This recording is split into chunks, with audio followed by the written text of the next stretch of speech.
Welcome to episode 10 of the Midlife Pilot podcast, and my name's Chris Moran. I'm the Midlife Pilot on YouTube, joined by co-host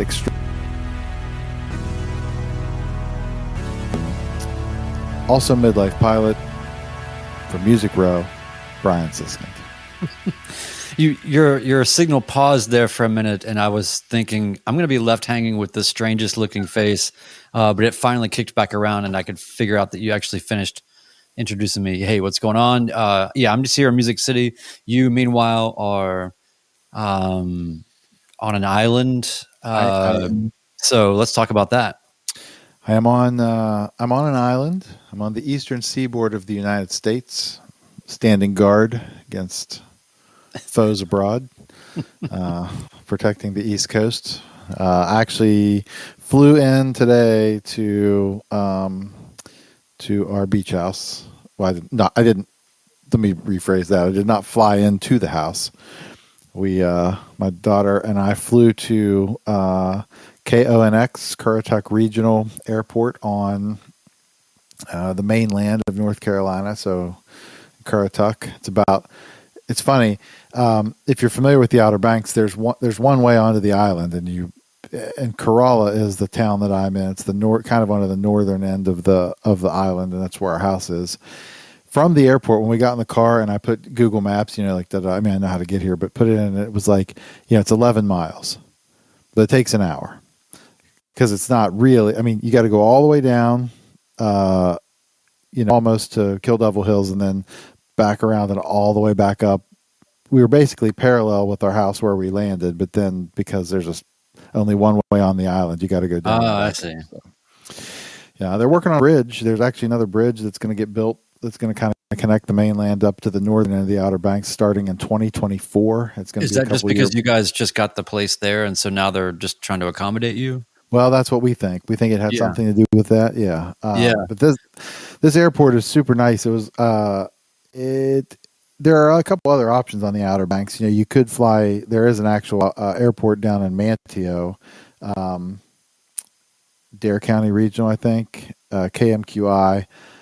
I've actually flown there once at my second ever flying lesson, but man, it's also about an hour from down there all the way back up to this house. So this one was just as easy, and I could get rental cars delivered there and stuff. So it was pretty cool though. We came in right at sunset, and the approach to the runways over the thing, and it was pretty neat. So how long was the flight? 2.5 or 3 hours, or what was it? 2 hours and 5 minutes today. Nice. It'll be a little longer on the way back just because of the the headwind tailwind thing. It was what made this one interesting was we were debating about not doing it because back in West Virginia today there was when I left Fairmont, the winds were, so it's runway 23. The winds were from 200 at 12, gusting 25, and there was a low level wind shear air met in effect at or below 2,000 feet with changes in wind speed of like greater than 20 knots.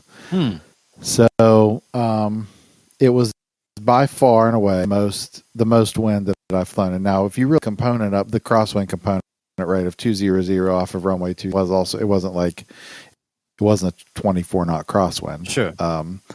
But it was enough that it kind of freaked us out, and we were expecting it to be really bumpy. They were calling for a lot of turbulence. I will tell you though, the first 5 or 6 minutes of the flight was a little bumpy as we climbed up. We ended up making the rest of the flight at 9,500 feet, but it was no more than a normal. It was almost indistinguishable. And so we were really glad we did it because the rest of the flight was, as perfect as it could have been the rest of the way in. Awesome. So, yeah, it was fun. And you don't have to do any weird beelining or you can beeline it. You don't have to do a lot of weird dodging of all the strange kind of military and restricted areas that are down there because you're coming from the sort of the north. That's right. You're going southeast to it as opposed like me planning out my route there for next or for April is like I'm going to be sort of going down a little bit of a chute when I get to that point. They definitely have all schmucks like us routed into a much tighter area.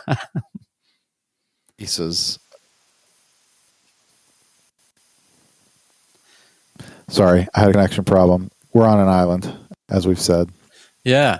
So, and by the way, for those in the chat, like this is pretty much just kind of an open session. So anybody that wants to ask anything, or not that we really know anything, but we can tell you what we think. We're not instructors. I did see one question in here earlier that was just about switching CFIs that I thought was kind of an interesting one. I'm trying to see if I can find it here. It was, let's see.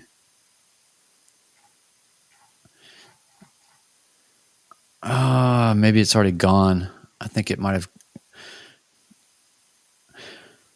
But essentially, it was just about changing CFIs, and I found it. yeah. Is this it from Mark? I switched CFIs right after my 150 nautical mile cross country solo. Is this the one? Yeah, I think so. Yeah. Or maybe it's a part of that conversation, but yeah. So there was something where it was basically like, when would it be, what should I consider about when should I consider switching CFIs or something along those lines?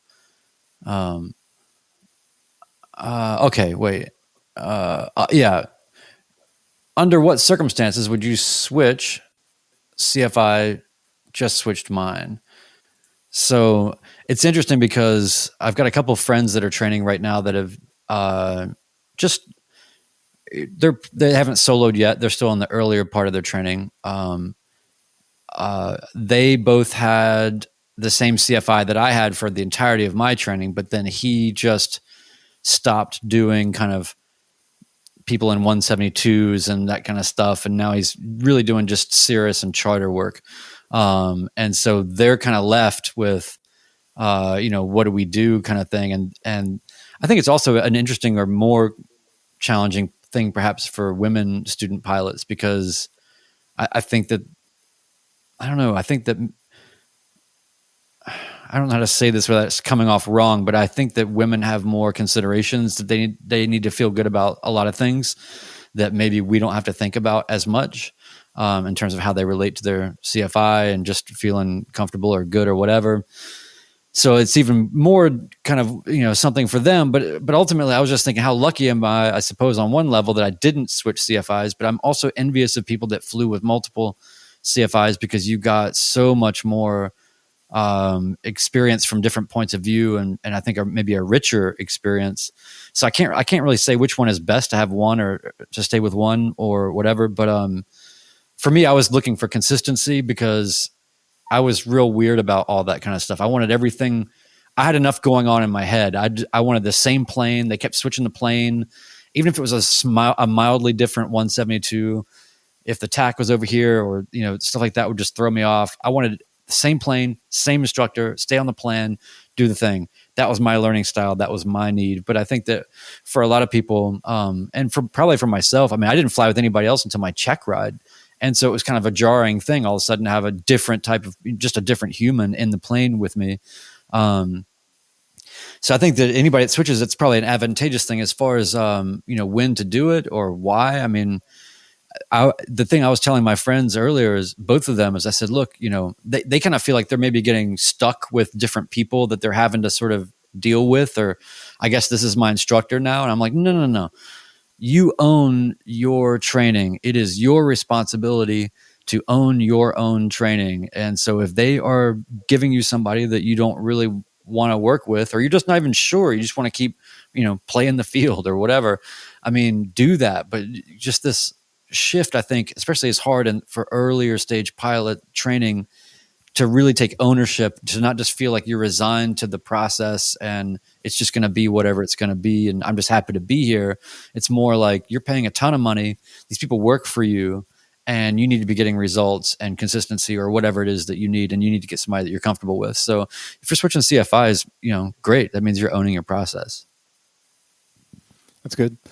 I spent most of my training with one, but I did do a couple mock check ride flights with, another, and they were beneficial. I felt, like you say, I mean, different experience. I do wish I had maybe spent a little bit more time on training in more than one airplane. I mean, different people work different ways, like you say, and maybe it's too much to mix in at that stage. But it was definitely shocking to get out of all my time in the 172, and then the very next plane was the 235, and it was like I have no time in anything else. It was kind of like, it was a pretty big thing. So I think there's something to be said for that too. But you're right, it's your training. Like, don't just go along with what they want you to do. I mean, in terms of kind of jerking you around between planes and instructors or whatever, like, it's your cash. Like, you should get what you want out of it for sure.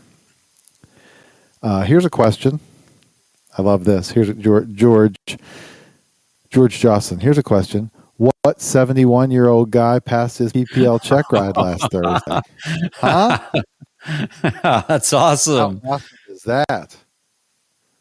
Wow. Congrats, George. 71. That is incredible. In fact, when we landed at Currituck County tonight, we were trying to figure out where they like transient airplanes to park. Like some places have preference of like, there's like flight school planes and then there's whatever. So we saw a guy who had just come in his 172 walking towards the FBO, and as I was fueling, I yelled over to him. I said, "Hey, are you local? Are you local here?" And this guy, he's probably 60, mid to late 60s. He said, "Yeah, I mean, I'm just a student pilot. I just started soloing. I've just been on my solo flights." And I said, "Good for you." Like I said, I got my certificate like a year and a half ago. And so we talked for a minute, but I said, it's never too late. Never too late. So he was soloing. He was out soloing tonight for like one of his first solo. Which is pretty cool. Oh, wow. That's awesome. Well, congrats, George. That's really something at any age. Bearded Aviator, here's something. Thank you, Brian, for the crash course on editing. You the man. And one Dog Geek replies with crash course on editing. Funny, you should mention that. Because I guess this is promotional time, because in 2 weeks on the podcast, which will be at normal time on Wednesday, March the 2nd at 8 p.m. Eastern, that episode is all about how we make YouTube videos. So I think the plan is I have one that I'm going to release actually for patrons only, because it's just more of me flying the pattern in Clarksburg. So it's a free bonus for patrons. Wait, you have a Patreon? Oh, you didn't know that? Patreon.com/midlifepilot. Oh, wait. I think I'm actually are. That's where all my money goes. Well, everybody else should do this too, right? How do you do that? Well, you just go to patreon.com/midlifepilot and it's all right there. Perks and more and fun stuff. And yeah. Anyway. Clearly all these people, though, by the way, are patrons, right? Everybody in here? There are some in here. Yes, that are. Okay. All right. But anyway, that's going to be a whole episode, a podcast episode dedicated to kind of the workflow of the edit and how we do it. So I'm gonna work through a whole process of like importing the files and bringing the audio in and like how I set up my timeline and blah blah. So it should be, if you're interested in that kind of thing. I have a question. Yeah, I have a question over here. Go ahead. Yes, young man with the hand. Thank you. Are you going to be using, or what video software editing platform are you going to be using? I'm going to be using Apple's Final Cut Pro. Okay. Now, you'll do it on a level where it's not going to necessarily matter which software people use. It's going to be, I mean, there might be some specific things, but generally there's a lot of commonality between all of them, so they don't need to feel left out if they use, I don't know, say DaVinci Resolve or Premiere. That's right. I mean, there are principles will apply across the board. Yes. Right. Yeah, for sure. All right, Q&A continues. Oh, Ross's check ride is Wednesday. That's pretty exciting. Wait, what day is today? Oh, so we do a week from today. Today's Wednesday, yeah, next Wednesday. That's cool. You'll do great. You'll do great, and then if you don't do great, you'll still have the opportunity to do great, and then you'll do great. All right, let's rapid fire some of these because there are a ton of good questions in here. All right. All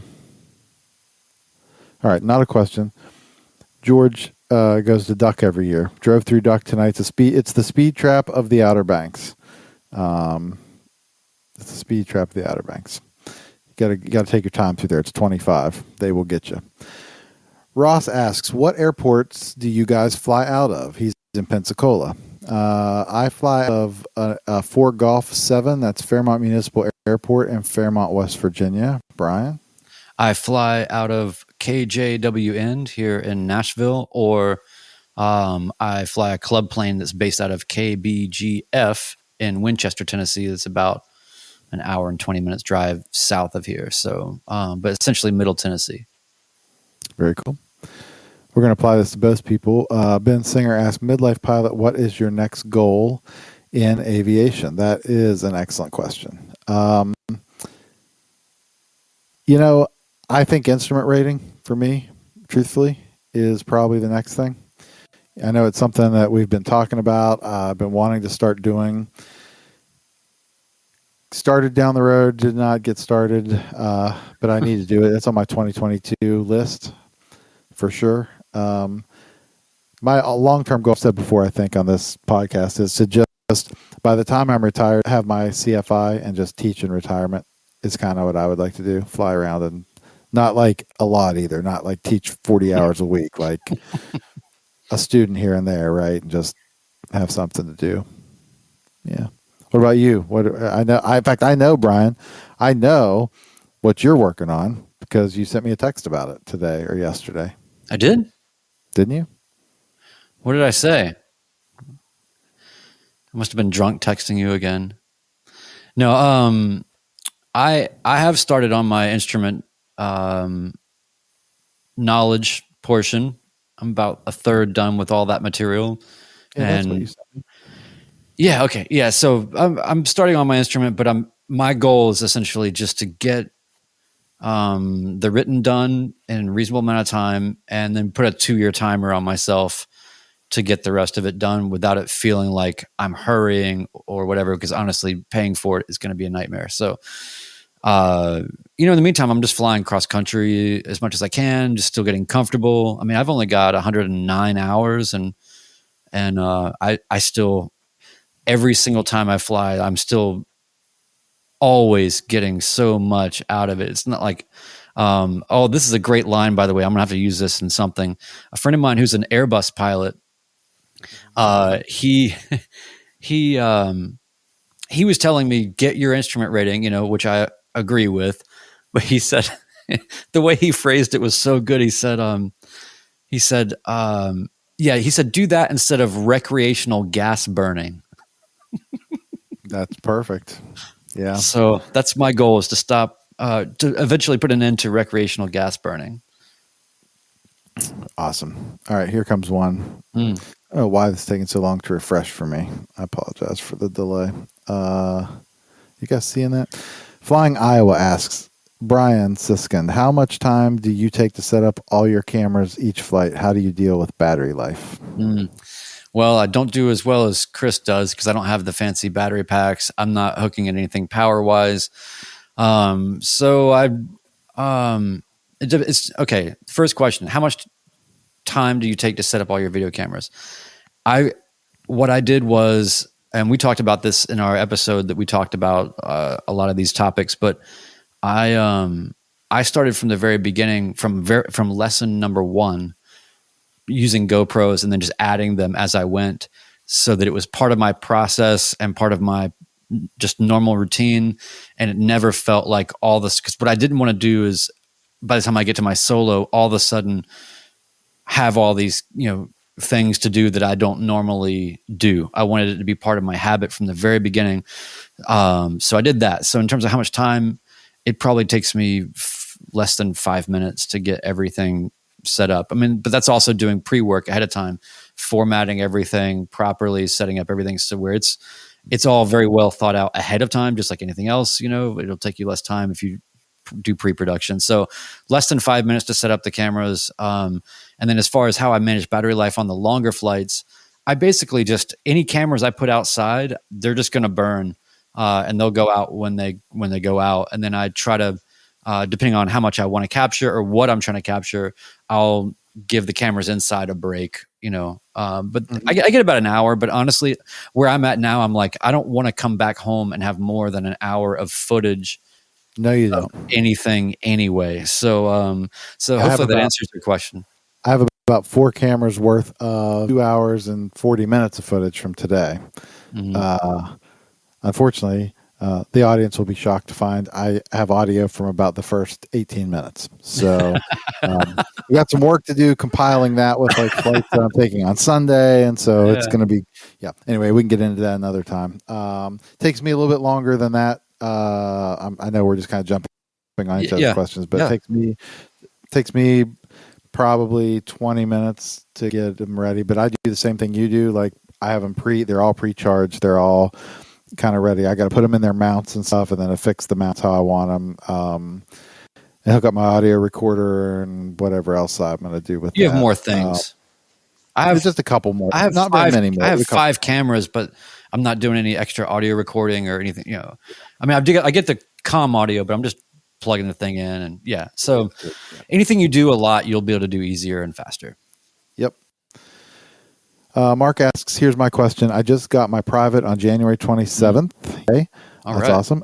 And I haven't flown since. Well, it's only, it's like two and a half weeks. How long was it after your check ride before you took your official flight as a pilot? In fairness, it's also winter. I don't know where you live, Mark, or did he tell us earlier? Was he in Pensacola?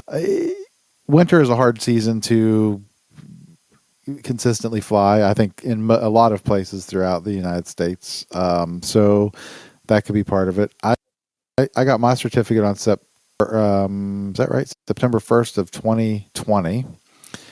And I think I took my first flight as a private. Well, as soon as my check ride was over, I flew the plane back to Fairmont, if that counts. That was like a 15-minute flight. And then I think the very next weekend, I took my friend Kevin to Elkins. So it was probably a week. It was a week probably. After and I kind of feel like that in that question, there's sort of like I think we both understand kind of there's an undercurrent of, it's a little bit strange to all of a sudden turn the corner in your head between being a student pilot and now just going to go fly. There's the questions of, I don't know, once you're out on your own, there's a little bit of a Stockholm syndrome you have with training. And it's like oh, wait, you've been burning it so hard just trying to pass your check ride that by the time you get out, you have to take pause for a minute. I just went, I think I went the next day or the day after. I didn't wait very long. And then I think I did a flight on my own. And then the next day or day after that, took my wife up for a flight. And the idea was, there was not really any objective or, anything. It was just, it's kind of amazing. As much as people really quickly moved to this idea that flying is boring, mid-flight cruising is boring. To me, I can't believe that it's happening every millisecond that I'm flying. I consider it just a freakish miracle that I'm able to do this legally and with some competence.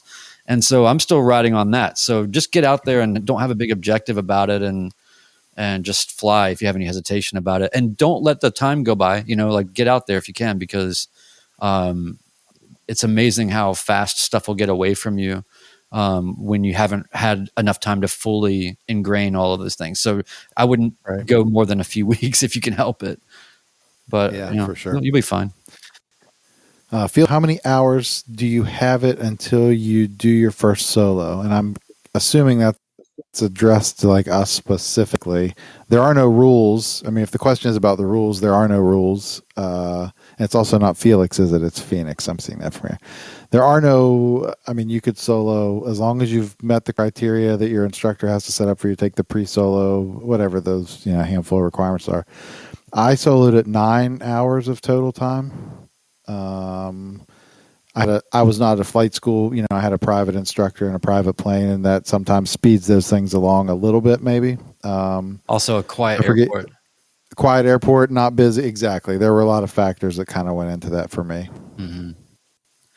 Yeah, I soloed at 25 hours. I probably could have soloed around 20 or 21, but it was the kind of thing where I would do really well for a couple of lessons, and then I'd start to kind of get the sort of warnings, kind of, from my instructor, and then I'd just do terribly, towards the end of a lesson. He's looking for, finishing a whole lesson strong, with unassisted landings and all that, and I just didn't have the consistency yet. And honestly, even if he said, I think you're ready, I would have been like, I don't think so.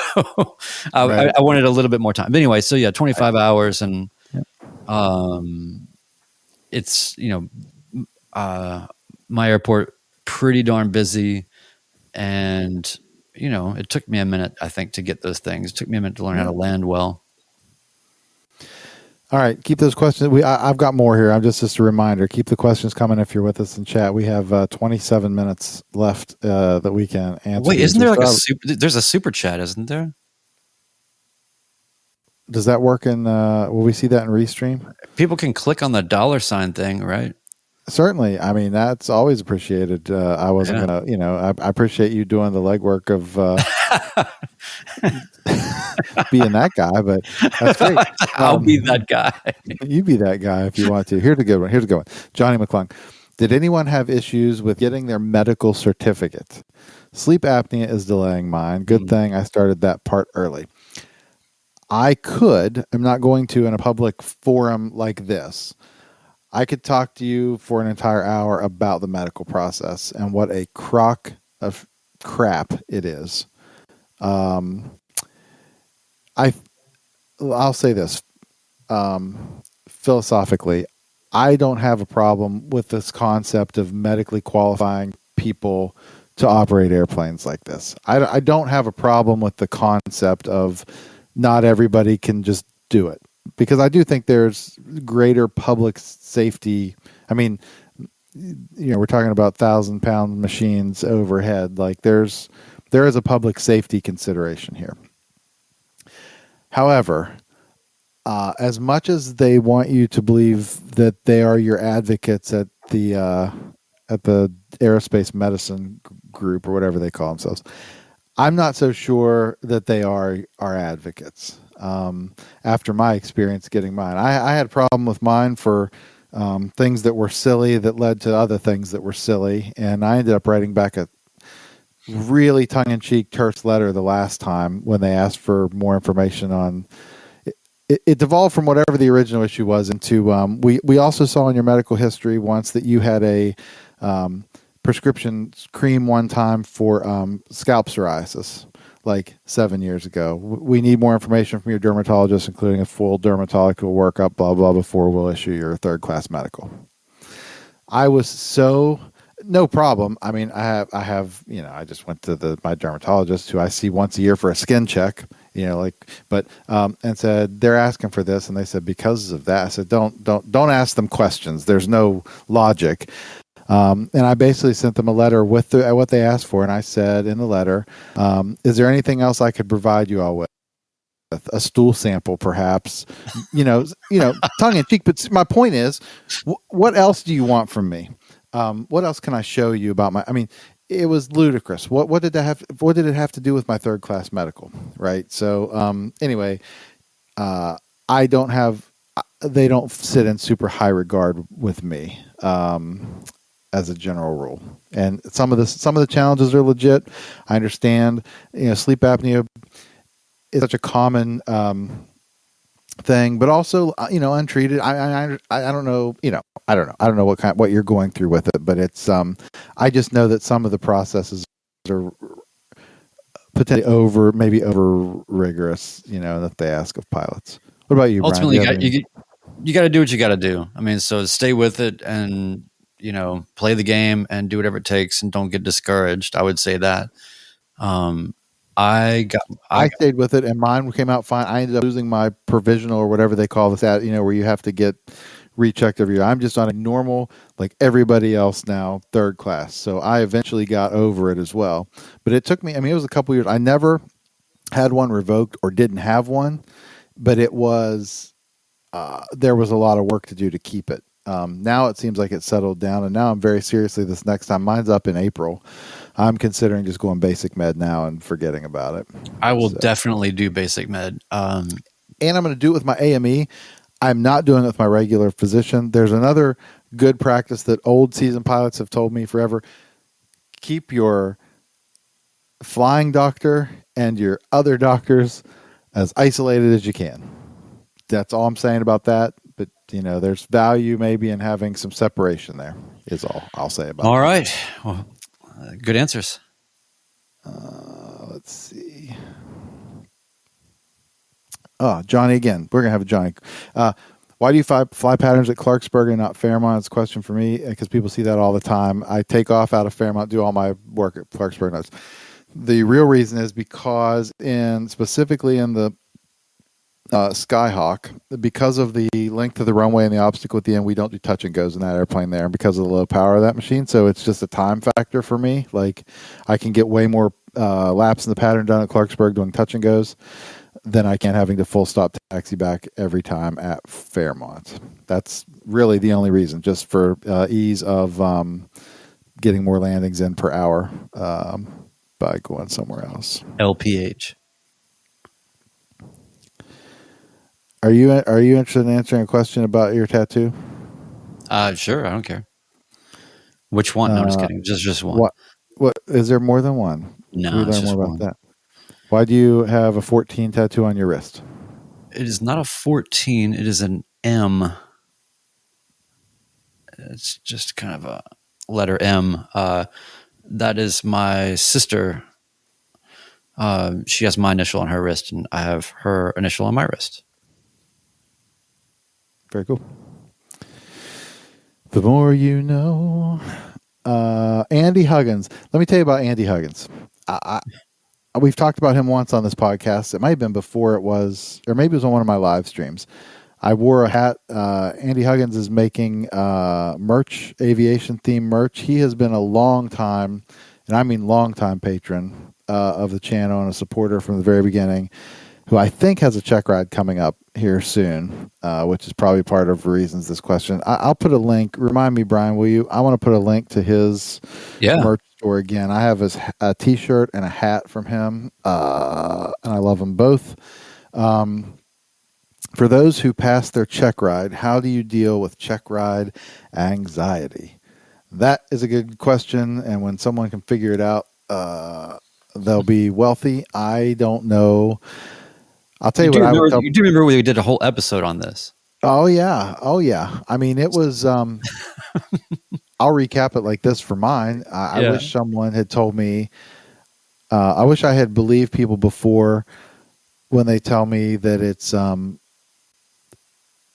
like taking your first passenger. It's treat every flight like I wish I had approached my training and my check ride a little differently. And I did once the check ride started. It was a fantastic experience. Like we had a great time, and it was cool to fly with somebody new. And your mileage may vary. I understand there's a wide range of DPEs as well that have different personalities and different approaches to the check ride. I think I got pretty fortunate. Mine was about as chill and had a real good time and was super intentional about putting me at ease. Like he could tell he was concerned for my mental well-being and just making sure that I wasn't stressed. And, but if you're, I think, this is cliche and everybody says it. If your CFI has signed you off and has sent you for your check ride, you take some comfort knowing that you're probably prepared for that, because they also don't want failure. I mean, they don't want people to fail.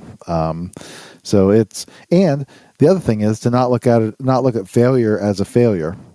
I mean, it doesn't go on your permanent record. Nobody knows how many times you had to do it.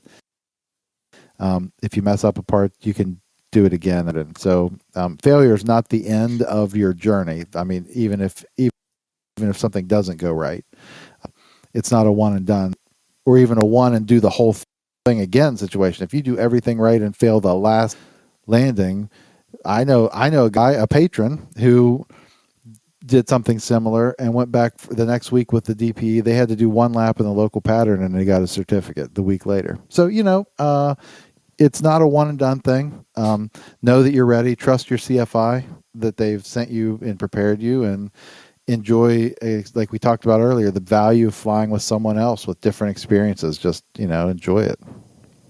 That's Yeah. my advice. I always just, for me, it's just about how it's framed mentally. To me, I just reframed it in my mind to be kind of a place of gratitude about it. Like, I'm so lucky to be able to do this. I'm just going to do the best I can. And I'm going to look at this as have an experience that I can have versus this, I'm, doomed to, fail or succeed or whatever those kind of considerations are. It's more like, I'm going to have an experience and I'm going to frame it as a positive one and then let the chips fall where they may. That's excellent. Here's another great question. Speaking of midlifers, from Indiana Penny, how about glasses used by flying midlifers? Do you all use bifocals, contacts, readers, all different kinds, etc.? That's an interesting one because I am. Wait, which way is it? I can see close up, but not far away. I'm nearsighted. Is that true? Is that the correct? I never remember which No way one really it is. knows. Okay, I can see up close. Like I can see like super close, but not distant. That's been my problem. I only in the last year or two have I started to realize, man, like I need more light to read this thing, or like I'm having a real hard time with this text. So that has started to come up with me. So what we did, I actually did something with my ophthalmologist. So you may see in my videos, I wear aviators. Those are prescription. I had prescription sunglasses made. Don't tell anybody, they're polarized. That's like a taboo in the aviation field. I can still read all my screens, like blah, blah. Anyway, but we made a separate prescription for those that are different than my everyday glasses, and they are slightly more tuned for distant vision.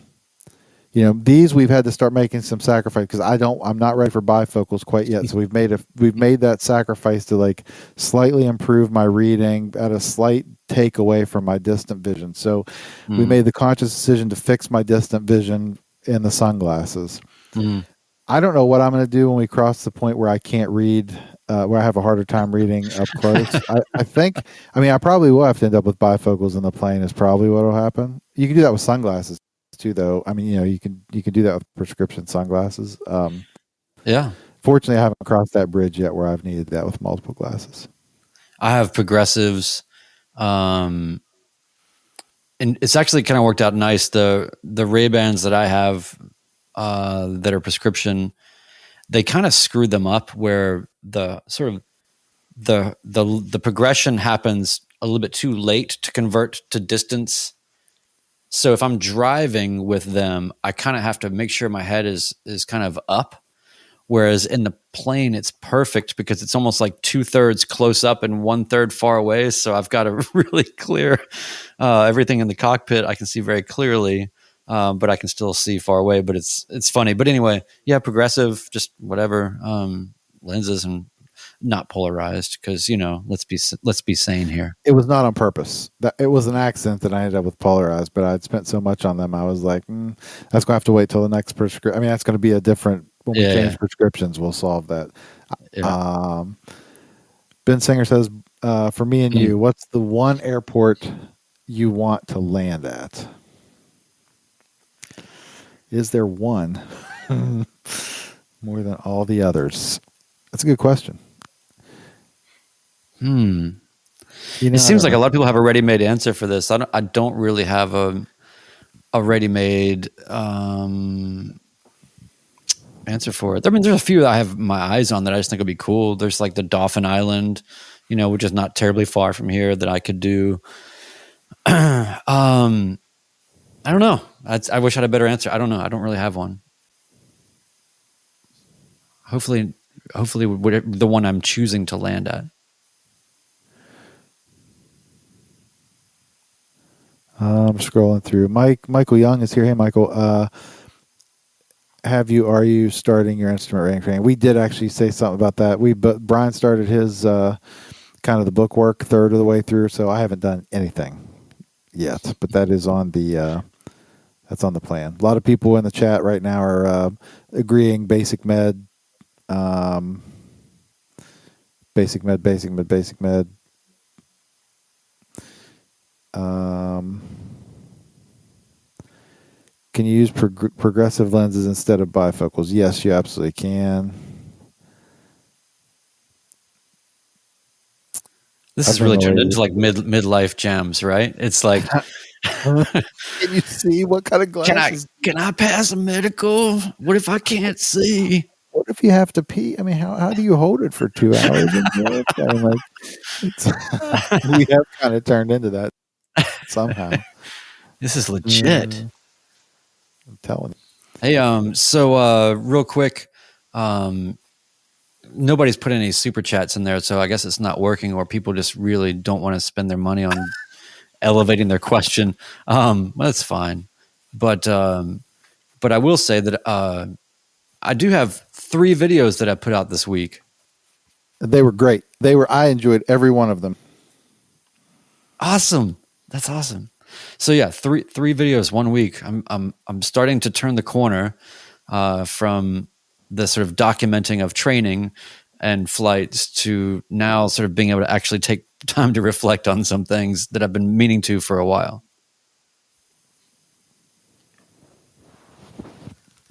Oh, here's a great question. I was dying to answer this question. John McClung says, is it a bad idea to use a CFI that just completed his certification? I love this question. Because my opinion has changed over the years. No, I don't think so at all. And I'll tell you why. Can you imagine these kids that are flying in these schools right now? Most of these kids, like the CFIs that I know that have just got their tickets, are working towards airline jobs. Ultimately, that's this is the logical progression for them. This is how it works. They get their ticket, they teach and build their hours, and then they go to the airlines. These kids are flying airplanes every day. Building time all the time. They're in the airplanes every day. Fresh material. They know their stuff. They're. I don't know. To me, that's who I want to learn from. I want to learn from these folks who are just living and breathing it. Now, there's definitely something to be said for the old seasoned pilot who's got 50,000 hours and has seen everything. Most of his 50,000 hours aren't in the 172 that you're training in. There's a lot of his time that is not relevant to you, truthfully. I mean, it's different, entirely different ballgame. But I've had nothing but great experience with the young kids who've come out. I think they've all served me very well, and I don't have any. I would jump at the chance to fly with these kids who are flying airplanes every day. I just think it's so fresh to them, and they're eating and sleeping, flying at that stage of their life, and I think they can pass it on to you as long as your personalities jive and you can work with them. That's my take.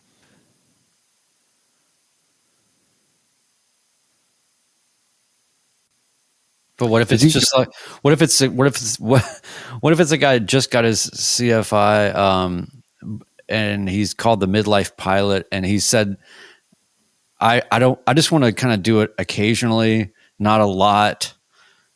I have a beach house and I just want to sometimes do it at the beach, but then sometimes I don't. I just want to maybe have 1 or 2 students and just kind of when I feel like it. Is that the instructor that we should get? Now, ask me that in 20 years. My answer will probably have changed some. I might say yes, and I'll tell you why. Because my time, 0 of my hours by that time will have been in an airline environment. Like they're all going to have been in GA aircraft and like kind of at the private level, right? I mean, I'm not. That's a good question. Relevant. That's a fair question. And I see what you did there, counselor. And should I go with the guy who's phoning it in for ice cream money?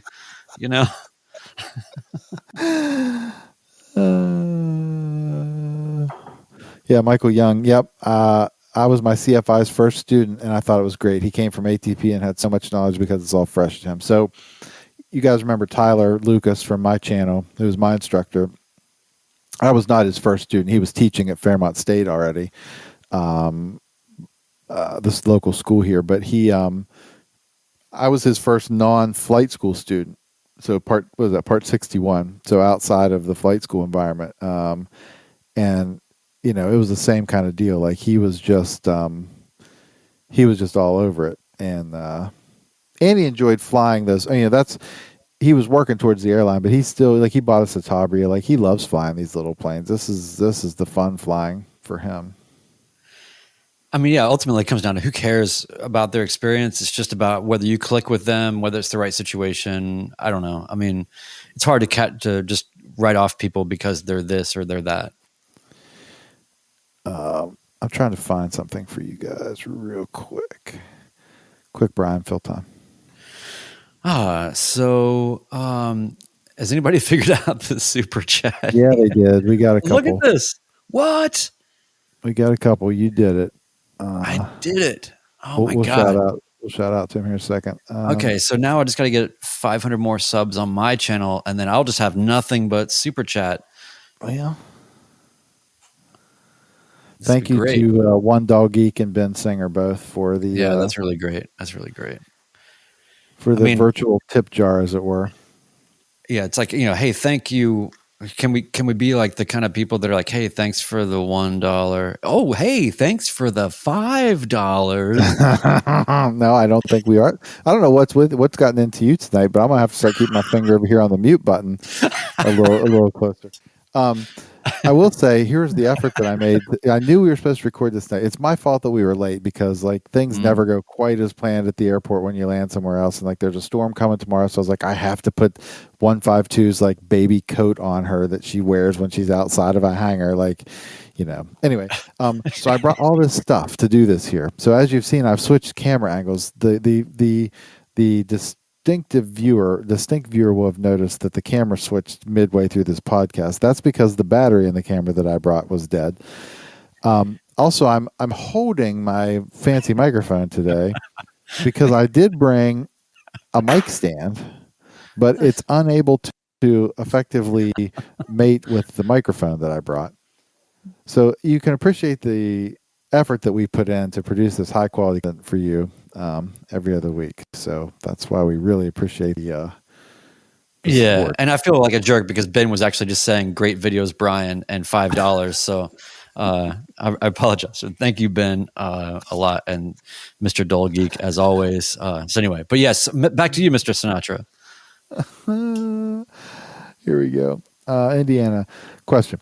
How do those CFIs set their rates? Always wondered that. I think if you're not at a flight school, if you're just working with independents, I think it is completely whatever they decide they want to do, and which is fine. I mean, that's their time, and people, like everything else in life, things are worth what people are willing to pay for them, and I believe that. That's not facetious. I'm saying the valuation of a thing, whether it's time or material, is what someone else will pay for it. That is its value. So I think people just set them based on what their time is worth to them and how they want to do it.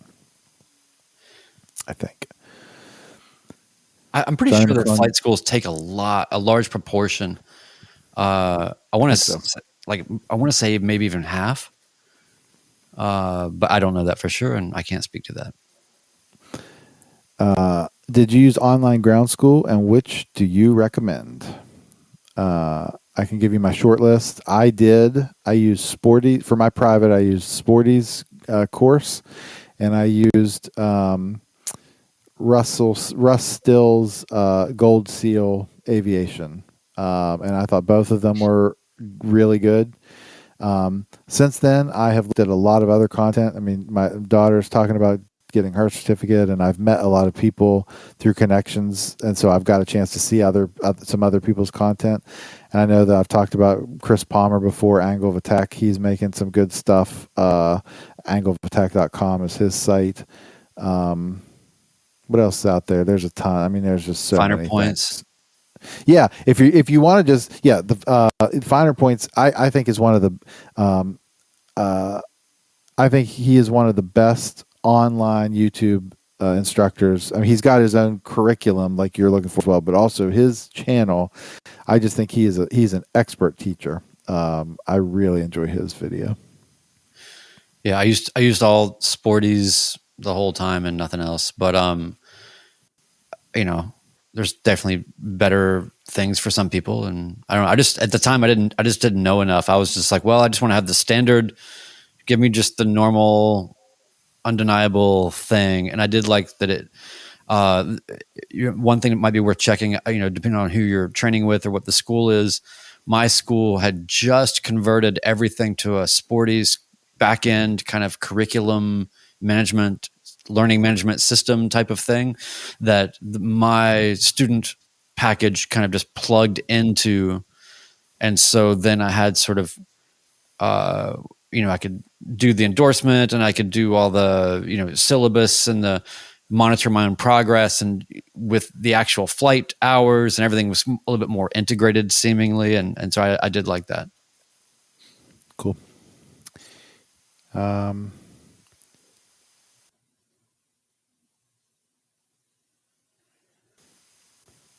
Yeah, that's pretty good.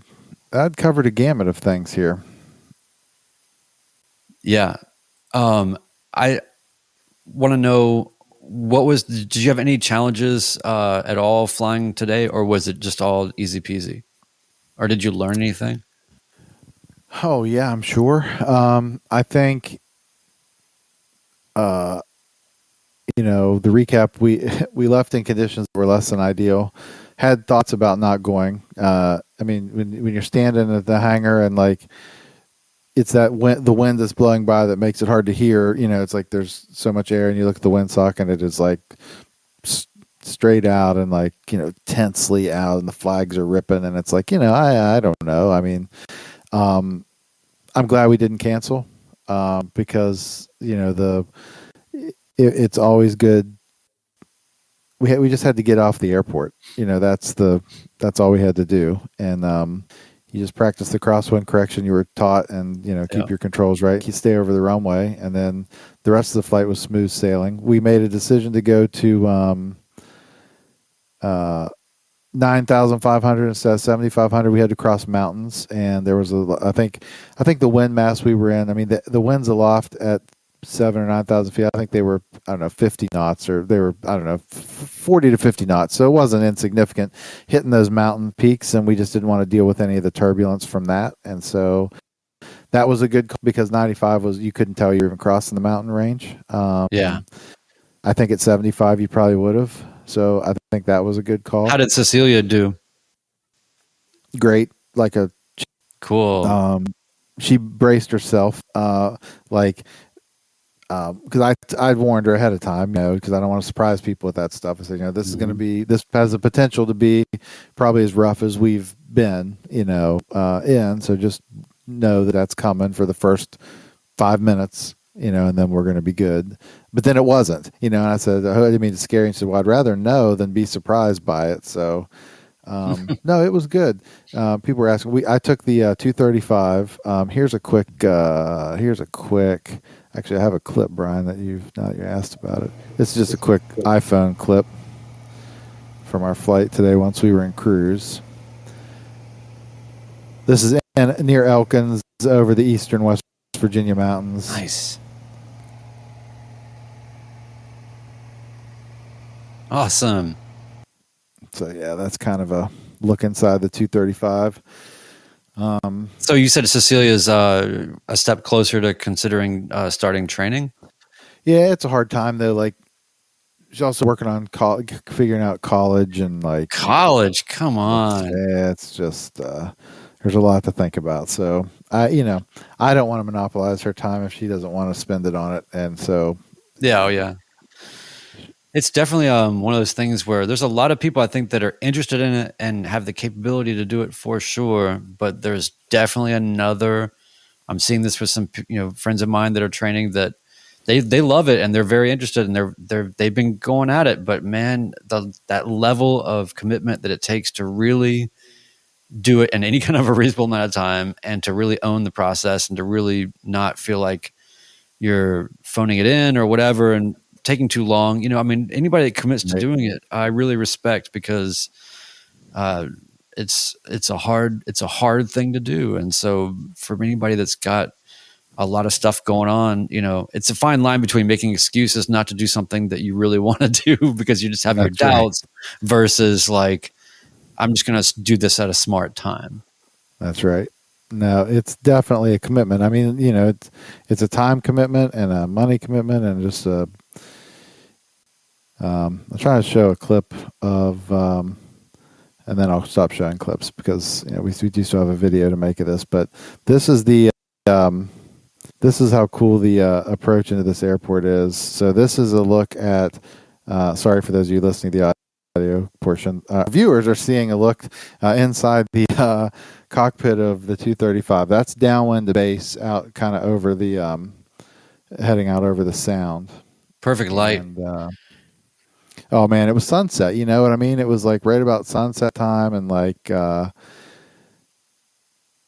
Cecilia got her phone out. She's like, "Oh, I've got a video of this." Like, so anyway, the base leg is kind of out over the sound, and then you turn final, and it's just over some like marshy area and some trees.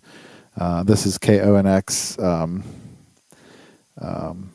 Kuratech Regional, an untowered field with 150 foot wide runway, 5,500 feet long.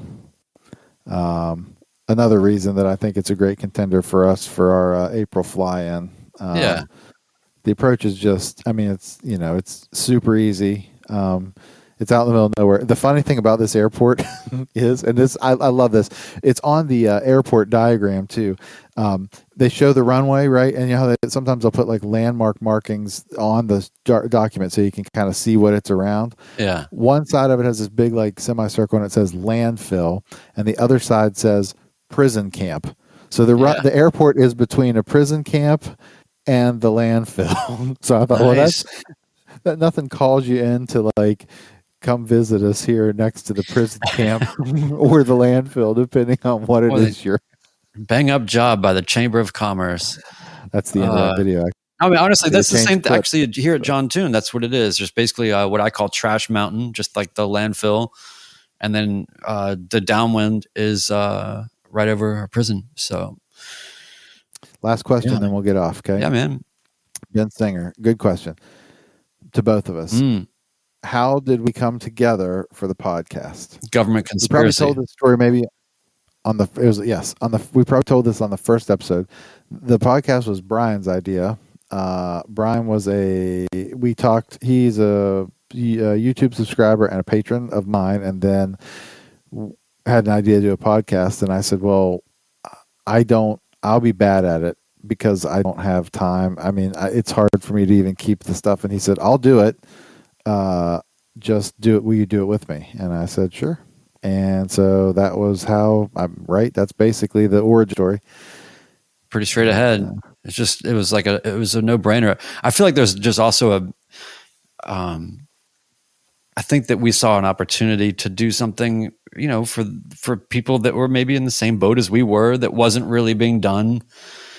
I mean, there's a lot of aviation content or whatever, but I mean, I feel like that a lot of it is highly instructional or various things. And we just thought there was an opportunity to do something a little bit targeted and unique. And, it's also kind of like, I don't know, like, screw it, let's start a band kind of vibe. Maybe that's what we should do. Would you have your keyboard? Do you have your synth ready? No. No. I mean, let's see. I miss being played out. That was like the nicest. I know. Well, the problem too is I don't have the monitoring set up, but some other time. Hey, I played a lot of synth on my last video that I was happy with. Hey, everyone should go to real quick. Seriously, we got to go then. But everyone should go to thosedrones.com. I was on there the other day and found cassettes and records for sale of Brian's music. It's true. And I want to buy some vinyl. So I need. Yeah, if people are into antiquated airplanes, they might also be into antiquated music media, of which I have those things. So yeah, it's all true, man. Thank you. That's a good plug. And how are we going to split the $6, Chris? Well, I mean, 5 of it was directed. Directly gosh, for that's you. really true. Yeah, that's really true. So, yep. So we will. I guess I'll take $1 and you can have 5. We'll call it. Yeah, and Ben, I've been. Thanks again for that. I do want to get down to Isn't Ben's Airport the one that's either at or near this Chop House? Ooh, I think that's right. I think that's right. Yeah, I'm flying Friday, Saturday, and Sunday. I'll have the plane all weekend, so I've got a lot of adventures coming up. We're going to go to Sewanee and some other interesting locations and do some fun things. So stoked about that. It's been a few weeks. Now I'm flying less frequently, but when I do fly, then it's full on for 2 or 3 days and then off, which I kind of like the immersion of it, just kind of having a plane and being able to flow with what's going on. So awesome. Pretty good. Are you going to fly any while you're there other than just flying back? We're going to do some, Cecilia and I, at least, there's some question whether anyone else will go with us on Sunday to see just some beach sites, but we are going to make a loop. We're going to do some beachy, low-level, beachy, scary things before we head out officially northwestbound. So, the low, 1,000 feet or below, up the ocean thing. So that's kind of fun and scary, but, some banner towing sans banner. That's good. I like it. Yeah. Well, you guys have fun and be safe. And thanks everybody for all the questions and everything. Chris, why don't you go ahead and get us out of here? Yep. Thanks for joining us. We'll talk to you in 2 weeks where we will do editing videos. Should be exciting. So appreciate everyone's time, and we'll talk to you next time.